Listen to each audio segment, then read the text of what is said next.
In 1962, Britain launched its first satellite into space. 3 months later, the United States killed it.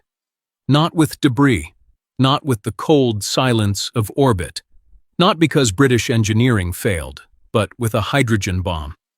Their own ally did it. This is the story of Ariel 1, Britain's first satellite, the first major international space partnership in history, and the spacecraft that was murdered by the very country that helped put it in orbit. April 26, 1962. Cape Canaveral.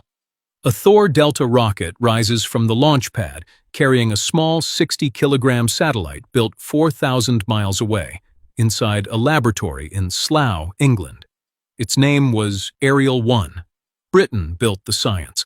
America provided the rocket, the spacecraft bus, and the launch.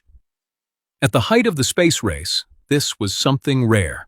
Not rivalry, partnership, a handshake across the Atlantic, sealed in fire, steel, and orbit. Ariel 1 carried 6 scientific instruments designed to study the ionosphere, cosmic rays, and the sun's radiation. And it worked. The satellite reached orbit. The signal came alive. Data began flowing back to Earth. For 76 days, Ariel 1 was a success. Then came July 9, 1962. Late at night, high above Johnston Atoll in the Pacific, the United States detonated a W-49 thermonuclear warhead in space, 400 kilometers above Earth, 1.4 megatons, around 100 times more powerful than the bomb dropped on Hiroshima. The test was called Starfish Prime. The flash was so bright it was seen from Hawaii to New Zealand. In Honolulu, 1,400 kilometers away, streetlights failed.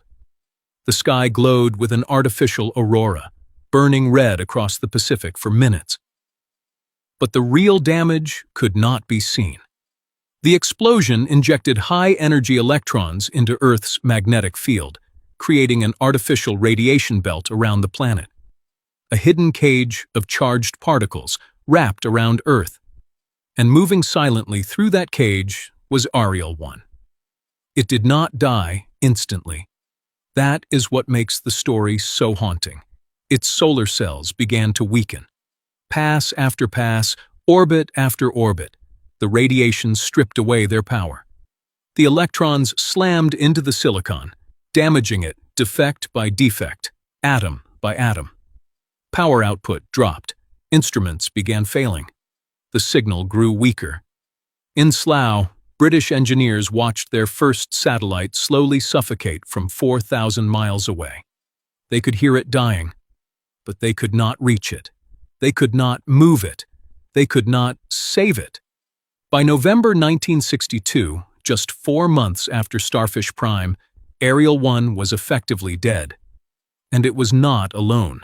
Starfish Prime damaged or destroyed multiple satellites. Telstar, the first active communications satellite. TRAAC, Transit 4B. At the time, nearly a third of all satellites in low Earth orbit were affected, including the British satellite America had just helped launch.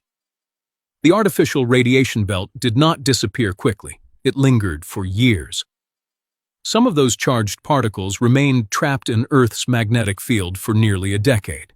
The test was meant to answer a military question.